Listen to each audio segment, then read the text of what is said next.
Queridos, graça e paz em nome do Senhor Jesus. Abra comigo a palavra do Senhor na carta aos Hebreus, capítulo 12, verso 18 em diante. Vocês devem ter recebido pelo WhatsApp ou visto em alguma mídia social o tema da nossa exposição dessa noite, a receita, o ingrediente secreto, a receita para uma vida feliz. Um ex-capelão das Forças Armadas Americanas escreveu um best-seller, mais de 20 milhões de livros vendidos, chamado O Poder do Louvor, publicado pela editora Betânia, aqui em português. E nesse livro ele defende uma única tese: para que a gente tenha uma vida que transforma o nosso jeito de pensar, nosso jeito de falar, nós precisamos, a despeito de qualquer circunstância, seja ela a dolorosa pela qual estamos passando, precisamos agradecer a Deus. E talvez você diga: como eu vou agradecer a Deus se eu estou passando experiência de câncer? Como é que eu posso louvar a Deus se eu acabei de enterrar um ente querido, o amigo? Se eu estou vivendo a dor do divórcio, do abandono, a perda de um filho? Como eu posso agradecer a Deus se eu estou desempregado há tantos meses? Você não sabe o que eu estou passando. Como eu posso agradecer a Deus se o meu casamento está desajustado e tão conflituoso? Como é que eu posso agradecer a Deus se o meu filho adolescente está com o coração tão desconectado de mim? Como é que eu posso agradecer a Deus se meu nome está na lama?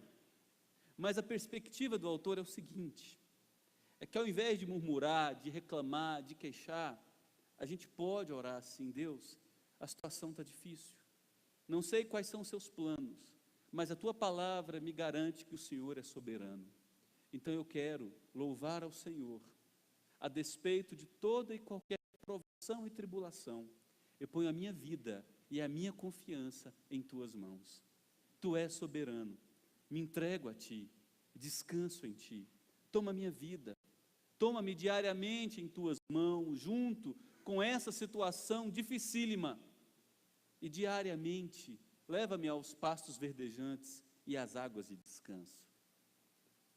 Eu quero mostrar para vocês em Hebreus capítulo 12, versos 18 em diante, que nós temos uma razão gloriosa para agradecer, para ter o nosso jeito de enxergar a vida transformado, parar de olhar a vida na perspectiva murmuradora, queixadora, em preto e branco, e passar a enxergar todas as possibilidades e experiências pelas quais passemos como obra da providência de Deus, desejando nos moldar, nos assemelhar a Jesus Cristo e nos levar a experiências espirituais cada vez mais profundas. O autor aos Hebreus, no capítulo 11, ele traz a descrição de homens e mulheres que viveram no Antigo Testamento por conta de uma esperança que eles enxergavam. Eles enxergavam o dia em que o filho da mulher nasceria, cresceria e esmagaria a cabeça da serpente. Os homens e mulheres do Antigo Testamento enxergavam um dia onde Deus destruiria os efeitos devastadores do pecado, que tanto nos faz mal. E esses homens e mulheres deram suas vidas por essa esperança. Agora, a partir do capítulo 12, o autor aos Hebreus olha para mim e para você e diz: veja esses homens e mulheres que tinham uma esperança. Essa esperança não se concretizou no tempo de vida deles, e ainda assim, eles deram suas vidas por essa convicção. Agora nós que aqui estamos, que temos uma revelação muito mais completa que esses homens, Cristo veio, subiu até o maldito Calvário, derramou até a última gota de sangue, recebeu todo o cálice da ira de Deus que seria derramado sobre nós, lidou com o nosso inferno e com nossa morte, declarou nossa filiação, tornou-nos filhos de Deus, co-herdeiros com Cristo, gente que tem esperança real de uma vida eterna. Jesus Cristo já nos fez, através de sua ressurreição, pessoas que têm como garantia a certeza da vida eterna. Já nos fez assentar nos lugares celestiais com Cristo Jesus. Essa foi a obra da Trindade. Com base nisso, nessa verdade tão gloriosa, o autor olha para mim e para você no tempo presente e diz: vivam a vida de vocês com muito mais firmeza. Vocês não têm mais motivos para viver essa vida na relação com Deus titubeante, cambaleante, ora bem, ora em crise, ora cheios de convicções, ora em descrença. Vocês têm uma revelação completa, entregue, vivida por Cristo Jesus, revelada em sua palavra. Vivam nessa convicção. Não permita que o pecado, como cola, procura grudar em vocês, destrua em vocês a vitalidade, a fé, a vida ativa no reino de Deus. Continuem. Vejam esses homens e mulheres que antecederam vocês, revelados em Hebreus 11. Fiquem firmes. Busquem diariamente, ele diz no capítulo 12, versículo 14 em diante, busquem diariamente a santificação. E ele relaciona essa santificação, como foi pregado no domingo passado, a paz dos nossos relacionamentos horizontais. Quando eu e você desejamos viver debaixo da vontade de Deus, necessariamente nós aprendemos a conviver com o outro que é diferente de mim, que vai me ferir, que vai me trair, que vai me pisar, que vai me humilhar, que vai me perseguir. Mas é que eventualmente eu preciso sentar e resolver os problemas. Eu preciso buscar a paz com todos, porque a paz com todos diz respeito à santificação. E sem essa santificação, que tem tudo a ver com esse relacionamento com o outro ajustado, sem essa santificação ninguém verá o Senhor. E o autor no capítulo 12, versículo 15 diz: tome cuidado com a amargura, porque a amargura, ela é um inferno na tua vida, ela te corrói, é um cadáver em putrefação, aquele cheiro fétido, que você sorve todos os dias. Não permita que a amargura faça morar em você, porque além de te contaminar, ela vai perturbar outros que estão ao seu redor, vai atrapalhar essa vitalidade, essa alegria, esse serviço. E a amargura com o tempo te distancia de Deus, você não consegue mais orar, você se torna cínico, você se torna crítico, você se torna maldizente, você se torna Esaú, alguém que passou por um período tão longo de endurecimento, que foi se fechando gradativamente para as exortações de Deus, que quando chegou lá na frente, o coração dele havia se endurecido de tal maneira, que ele não conseguia mais se arrepender. Esaú olhava para trás e dizia: eu participei de acampamento, de culto de fogueira, já fiz viagem para o Amazonas, já participei de viagem missionária, toquei, cantei, fiz tanta coisa bonita, mas esse negócio apagou do meu coração, não tem mais encanto, eu perdi isso da minha vida. E Hebreus capítulo 12 termina o versículo 17 dizendo que Esaú chorava, porque ele não conseguia mais se arrepender, tamanho endurecimento de sua vida. E agora, do versículo 18 em diante, o autor vai estabelecer um contraste. Ele vai dizer que nós temos uma razão muito grande para vivermos uma vida de gratidão e alegria na presença de Deus, seja qual for a situação pela qual estejamos passando. E ele faz um contraste com a revelação que o povo do Antigo Testamento tinha e a revelação e a condição que nós temos hoje. Veja o que ele diz no verso 18: ora, não tendes chegado ao fogo palpável e ardente, não tendes chegado à escuridão, às trevas e à tempestade, e ao clangor da trombeta, e ao som de palavras tais, que quantos o ouviram suplicaram que não se lhes falasse mais, pois já não suportavam o que lhes era ordenado. Até um animal, se tocar o monte, será apedrejado. Na verdade, diz o autor, de tal modo era horrível o espetáculo, que Moisés disse: sinto-me aterrado e trêmulo. O primeiro argumento do autor é: lembrem-se dos crentes do Antigo Testamento. A relação que eles tinham com Deus era muito diferente da de vocês. A revelação que eles tinham de Deus era uma revelação parcial. E aqui ele cita Êxodo 19, Deus tira o povo da escravidão do Egito, conduz o povo a pé enxuto pelo Mar Vermelho, toda a potência planetária egípcia, que é o seu exército, o exército mais bem armado do planeta morre na beira da praia. Deus agora conduz seu povo até o pé do Monte Sinai. Moisés sobe ao Monte Sinai em Êxodo 19 e fica do capítulo 19 ao capítulo 25, recebendo de Deus as orientações do casamento de Deus com seu povo, porque Deus está se casando com seu povo, Deus está fazendo aliança com seu povo.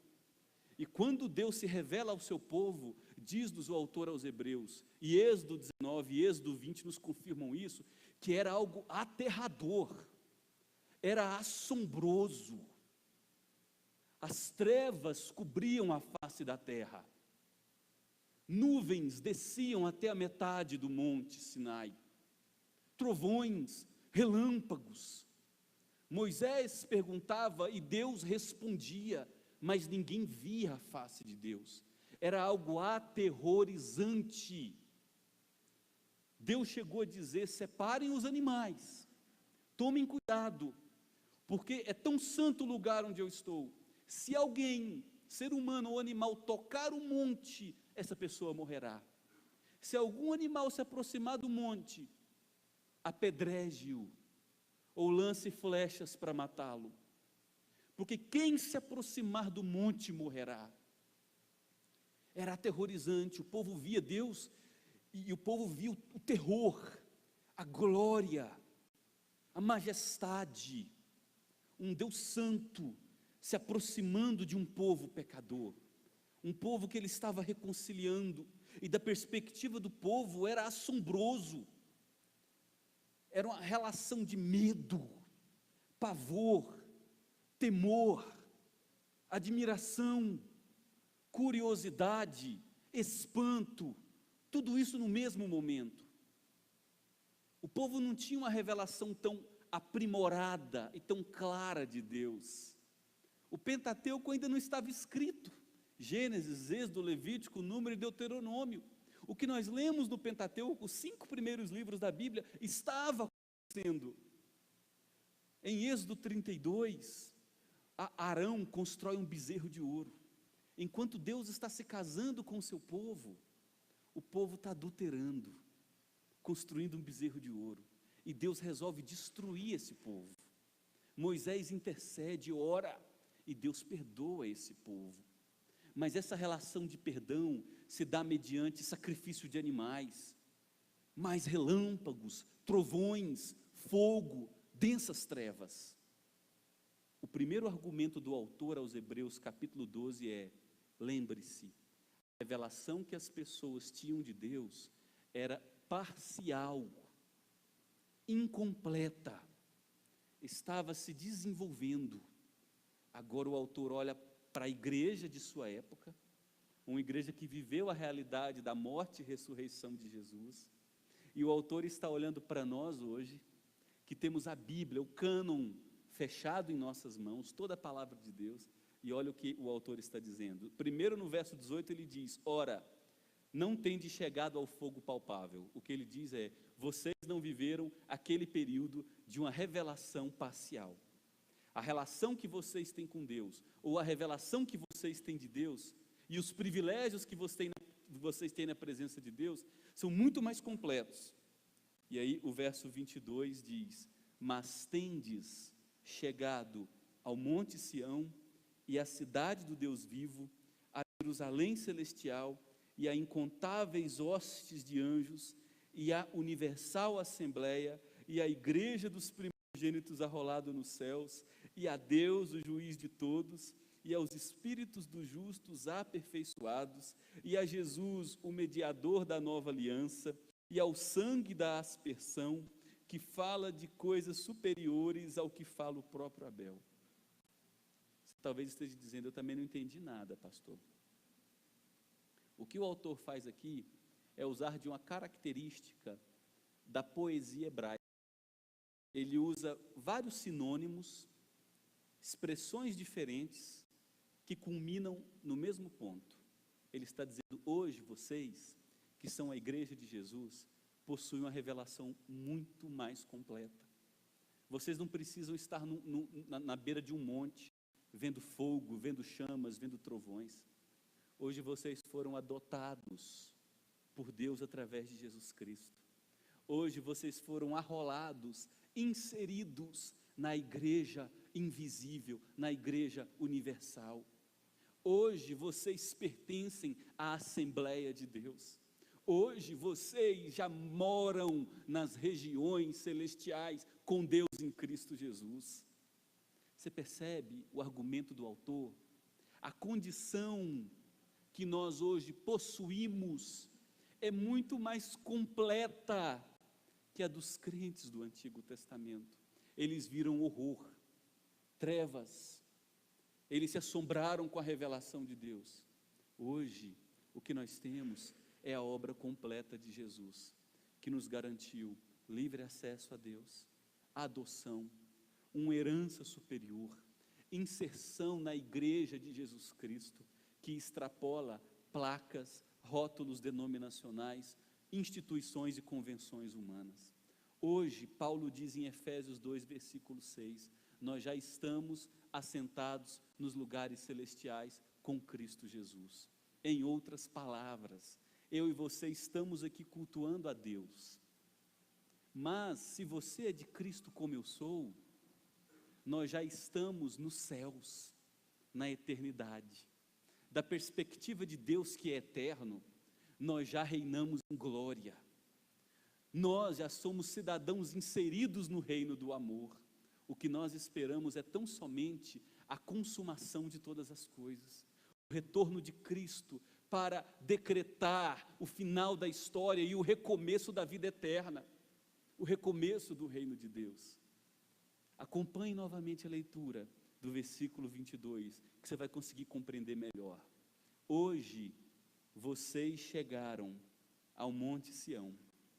O Monte Sião no Antigo Testamento significa o lugar da presença de Deus. Através de Jesus e sua obra, nós temos livre acesso a Deus.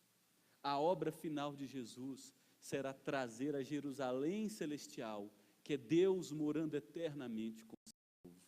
Hoje o autor segue dizendo, nós temos acesso à cidade do Deus vivo, a Jerusalém celestial, a incontáveis hostes de anjos e a universal assembleia. A universal assembleia é a igreja de Jesus, que é espiritual e invisível. O que nós vemos aqui é uma instituição, Igreja Presbiteriana, Igreja Assembleia de Deus, Igreja Deus e Amor, Igreja de Cristo, Igreja Cristã Evangélica. Dentro dessa, e tantas outras, dentro dessas instituições, nós temos a igreja verdadeira, e nós temos também o joio, aqueles que não são igreja. Dentro de todas as instituições existem pessoas que não dobraram seus joelhos a Baal, que foram lavados e remidos pelo sangue do Cordeiro, que são a verdadeira igreja espiritual. Esses serão ressuscitados no último dia e terão livre acesso, através da obra completa de Jesus, ao reino eterno de Deus. Essa é a universal assembleia, e o autor está dizendo isso no presente. Nós já fazemos parte desse povo, que herdará para sempre as bênçãos da vida eterna. A igreja dos primogênitos arrolados no céu, e a Deus, o juiz de todos, e aos espíritos dos justos aperfeiçoados, e a Jesus, o mediador da nova aliança, e o sangue da aspersão. E aí ele vai usar uma expressão que fala coisas superiores ao que fala o próprio Abel. Uma melhor tradução seria, que fala coisas superiores ao que fala o sangue de Abel. O sangue de Abel clama vingança. Abel foi injustamente assassinado por seu irmão Caim. Veja que o autor contrasta o sangue de Abel com os privilégios que nós temos na nova aliança. E o autor está dizendo, o sangue de Abel clama por vingança. O sangue de Cristo derrama perdão e graça, nos arrola no céu, nos torna povo de Deus, nos dá privilégios eternos, faz-nos cidadãos, filhos de Deus, para quem não há mais condenação. Isso é revolucionário. Os verbos aqui estão no presente, não no futuro. Nós já temos livre acesso a essas realidades de Hebreus 12, versículos 22 até o versículo 24. Nova vida, adoção, ressurreição. Fazemos parte da igreja verdadeira de Jesus. A morte já não tem poder, domínio sobre nós. Estamos arrolados nos céus, já reinamos em glória e habitaremos no reino de Deus para todo sempre, nos novos céus e na nova terra. Somente por isso, porque não há mais nenhum outro motivo, nós temos toda a condição de ter um jeito de sentir e um jeito de pensar transformados. Não importa a situação, a dificuldade, a calamidade, as dores, as perdas, por mais que doa, nós podemos dizer: Deus, que dor, está rasgando meu coração, mas Tu és soberano, o Senhor controla a história, o Senhor já garantiu a vitória final, então eu entrego em Tuas mãos tudo isso, entrego em Tuas mãos a minha vida, e peço que o Senhor me leve aos pastos verdejantes e às águas de descanso. Essa verdade revolucionou a vida dos apóstolos. Enfrentaram situações críticas e puderam louvar e adorar a Deus, passando por essas situações críticas. Abra a palavra de Deus na primeira carta de Paulo aos Tessalonicenses. Se você está perto de algum convidado, por favor, compartilhe a sua Bíblia com ele. Primeira carta de Paulo aos Tessalonicenses, capítulo 5.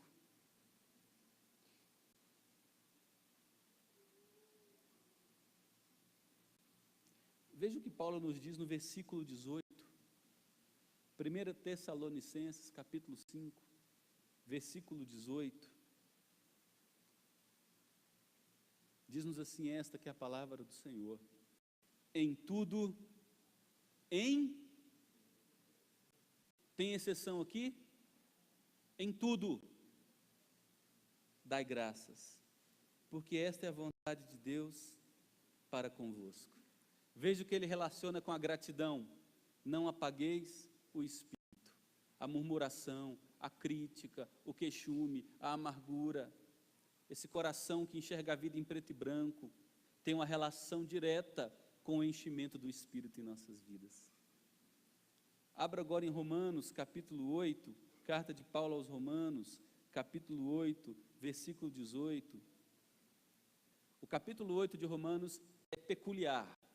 Se nós pudéssemos torcer esse capítulo das Escrituras, pingaria sangue, gente. Romanos 8 fala de sofrimento, de um mundo escravizado pelo pecado, que clama por sua redenção. Uma criação que aguarda ser restaurada. E no meio de tantas dificuldades, Paulo olha para os cristãos de Roma, quem dirige essa carta, e diz no verso 18 do capítulo 8: porque para mim tenho por certo, é convicção, que os sofrimentos do tempo presente não podem ser comparados com a glória a ser revelada em nós.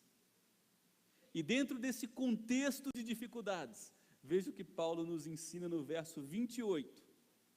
Sabemos que todas as coisas, quais são todas as coisas nos versículos anteriores? Paulo fala de dificuldades, de dores, de incompreensões, de criação gemendo, de sangue sendo derramado. Sabemos que todas as coisas fazem o quê? Cooperam para o bem daqueles que amam a Deus. Por quê? Porque esses que amam a Deus, no versículo 29 em diante, Paulo começa a usar um verbo que nós não temos no português. No grego é um verbo chamado de aoristo. Deixa eu tentar explicar para vocês. O aoristo é uma ação que acontece lá atrás, e tem uma duração eterna. Na eternidade, a Trindade determina uma ação, e os resultados dessa ação são eternos. Veja o que a Trindade determinou na eternidade. E aos que chamou, aliás, porquanto aos que de antemão, olha os aoristos, conheceu, também predestinou, e veja o verso 30, e aos que predestinou, chamou, e aos que chamou, justificou, e a esses que justificou, Deus glorificou. Sabe o que é glorificar? É a salvação plena. Na eternidade, a Trindade bendita realizou toda a obra de salvação por mim e por você. É por isso que Paulo diz, da perspectiva do Deus soberano, meus queridos, todas as coisas cooperam para o nosso bem. Eu estou bem certo, ele segue dizendo, que nem a morte nem a vida, nem coisas do presente nem do porvir, nem altura nem profundidade, nem qualquer outra criatura, nada poderá separar-nos do amor de Deus que está em Cristo Jesus. Não somos entregues à casualidade de ações. O acaso não rege nossa vida. Nossa vida é coordenada por um Deus soberano, que detém o controle absoluto dos mais ínfimos detalhes da história, e faz com que todos esses pequenos detalhes, as aparentes coincidências, somados, cooperem para o nosso bem. Não há nada que pode impedir o projeto salvador de Deus para a nossa vida. Dessa perspectiva, as Escrituras chamam a mim e a você, em tudo dai graças. Porque Deus governa sobre todas as coisas. Ele tem propósito em todas as coisas. Está doendo, mas Ele está presente. Está angustiante, mas Ele está contigo no teu leito. Eu não consigo suportar a dor do luto. Deus te conduz em triunfo, te ensinará a depender dEle, te consolará quando todos faltarem. Essa situação está demorando demais para passar. Calma, Deus não nos deu sofrimentos grandes demais que não possamos suportar. Antes, com as dificuldades, Ele também proveu o livramento, para que a gente consiga perseverar. Essa é a perspectiva das Escrituras. Abra o último texto, por favor. É a conclusão da nossa mensagem, Filipenses capítulo 4. Ansiedade sempre é fruto ou de projeções futuras, de prováveis dificuldades, ou de lutas do presente, que geram em nós medo, insegurança quanto ao amanhã. E Paulo, que estava preso, aguardando o seu julgamento, com pouca comida, água racionada, abandonado pela maior parte das igrejas que ele mesmo havia plantado, escreve essa pequena carta aos Filipenses com significado tão rico. E em 16 vezes, em 4 capítulos, ele usa a palavra alegria e suas variantes. E ele ordena a essa igreja: alegrai-vos, alegrai-vos no Senhor. Outra vez digo: alegrai-vos no Senhor, alegrai-vos no Senhor, alegrai-vos no Senhor. Vindo de um homem preso, restrito. E veja o que Paulo diz a essa igreja no verso 6: não andeis ansiosos de coisa alguma. E ele dá uma receita para lidar com essas apreensões, esses medos que têm base na incredulidade que domina o nosso peito. Ele diz: em tudo sejam conhecidas diante de Deus, aquele que é soberano, as vossas petições. Leve tudo que te atormenta ao eterno, ao glorioso, ao soberano. Pela oração, Quando você ora, você admite que alguém te ouve, que alguém governa todos os fatos da história e interage contigo. Leve a Ele súplica, é isso mesmo, é pôr a boca no pó, poder chorar, poder se abrir, poder falar, poder gritar, poder espernear. Deus não se melindra com as nossas crises, Ele convida a mim e você, traz. Às vezes o sofrimento está grande, você precisa chorar mesmo, joga tudo isso para fora, mas joga na presença daquele que tem poder para te aliviar. Traz, desabafa, clama, suplica. Ô Hélida, você me permite? A Hélida hoje, quando terminou o nosso curso, né, de ferramentas para interpretação bíblica, hoje pela manhã, ela me contou a história da princesa dela, que passou por um período de muitas enfermidades e fez uma cirurgia, e a cicatriz no pescoço não cicatrizava, né, aberto o tempo todo. E ela disse que um dia, já não aguentando mais, jogou no chão do quarto, e nunca tinha chorado por sua filha, estava assim, orando, mas naquele dia já esgotada, cansada, ela disse que se jogou, e falou: Deus, eu não dou conta mais.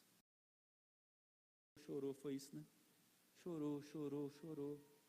Deus, está em tuas mãos, não dou conta mais. Graças a Deus, no outro dia, a menina estava curada. Poderia não estar, mas não tenham dúvidas, a paz de Deus reinaria na mente e no coração da Hélida, mesmo assim.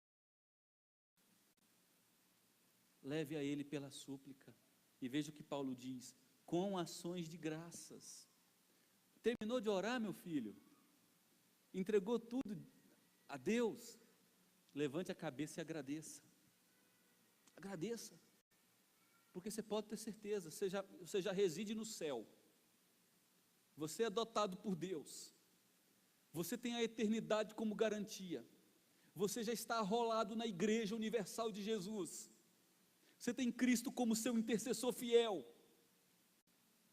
Levante a cabeça e exulte, e agradeça, porque Deus ouve suas orações, e Ele agirá, e Ele vai dizer: sim, meu filho, ou Ele vai dizer: não, meu filho. Ele pode dizer não, Ele disse não para Paulo: Deus, tira de mim esse espinho, tira de mim esse espinho, tira de mim esse espinho. 3 vezes Paulo orou: está doendo. Deus disse não. Você teve revelações muito preciosas de mim, você pode facilmente se orgulhar, ficar vaidoso. Esse espinho na carne é para te humilhar, para te esbofetear, para você aprender a depender da minha graça diariamente. Deus pode responder não, sim. E o não dele sempre revela amor. E Deus pode responder: espera, estou tratando de você, esse processo não terminou, tenha paciência, mas você pode agradecer, porque você tem uma certeza: Deus ouve, e Ele atende. Sabe o que acontece? Versículo 7, e a paz de Deus, que excede todo o entendimento, nenhum psicotrópico, nenhum Rivotril pode dar isso aqui.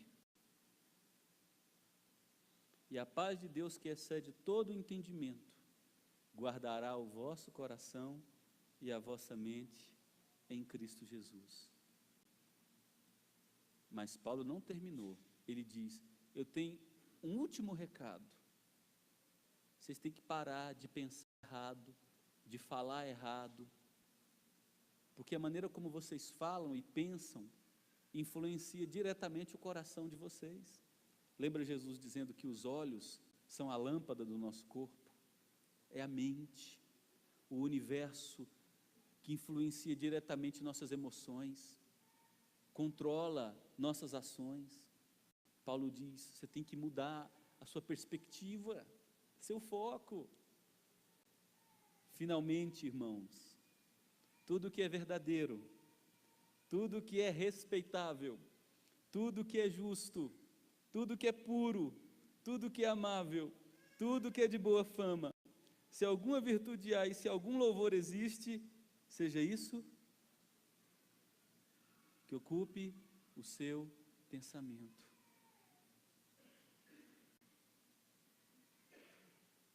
Você pode encontrar duas pessoas passando pela mesmíssima situação, e é possível que você veja claramente duas reações completamente diferentes. Alguém vai dizer, que inferno, Deus é meu inimigo, que sofrimento, que dor, que tristeza. Abaixou a cabeça e segue aquela vida na murmuração, adoecendo seus afetos, suas emoções, e aí vem as dores no estômago, e aí vem o refluxo, e aí vem o incidente com alguém, associa com a amargura, e aí vem aquela melancolia, e aí vem o afastamento das pessoas, e aí vem o distanciamento da oração, e aí já não tem mais perspectiva de Deus diante dos seus olhos, e aí se afasta da graça de Deus, porque não consegue mais ser grato por nada, e aí vai o psiquiatra, está com depressão, aí precisa de terapia, e as coisas vão se ligando uma à outra, mas tudo está ligado lá atrás, ao jeito de pensar, de enxergar, de policiar. Os olhos são a lâmpada do corpo. Tudo que é bom, perfeito, justo, lícito, de boa fama, que tem virtude, é isso que tem que governar o universo de seus pensamentos, de sua fala, porque isso influenciará diretamente suas emoções, conduzirá suas ações e refletirá em sua vida, na construção de uma história. Nós temos motivos demais para celebrar, gente. Eu quero te convidar a sair daqui nessa noite com a decisão do coração. Deus, chega de murmuração em meus lábios. Deus, chega de queixume. Chega de enxergar a vida nessa perspectiva em preto e branco. Deus, eu preciso enxergar que o maior prejudicado nessa história sou eu, e detalhe, eu estou prejudicando tantas pessoas ao redor de mim, porque eu estou obrigando pessoas que me amam a conviver com gente ácida o tempo todo. Gente, olha a revelação que possuímos e quem nós somos. Filhos de Deus, herdeiros de uma promessa, igreja de Jesus, cidadãos da vida eterna, vencedores da morte, co-herdeiros com Cristo, nada nos separará desse amor glorioso e excelso. Portanto, em tudo dai graças, porque esta é a vontade do Senhor, a vossa santificação. Aleluia, estou com câncer, não é nada disso, coloquei até no boletim, na pastoral, é você poder dizer, Deus, estou passando por isso, mas sei que Tu és soberano, entrego minha vida em Tuas mãos, e descanso, dando graças, e descanso, louvado seja o nome do Senhor. Não tenha dúvidas, seu universo interior será revolucionado, você vai experimentar a paz de Deus que excede todo o entendimento. Vigie teu coração, porque de tudo que você tem que guardar, guarda o teu coração, porque dele procedem as fontes da vida. A maior batalha não acontece fora, a maior batalha está aqui, ó. Guarde o teu coração, lute contra a incredulidade todos os dias, e olhe para o Deus soberano, que alimenta passarinho que nunca plantou, que veste flor e derrama perfume sobre ela. Você acha que Deus não vai cuidar de gente amada, que Ele acolheu em Cristo Jesus, inseriu em sua família e garantiu a vida eterna? É claro que vai.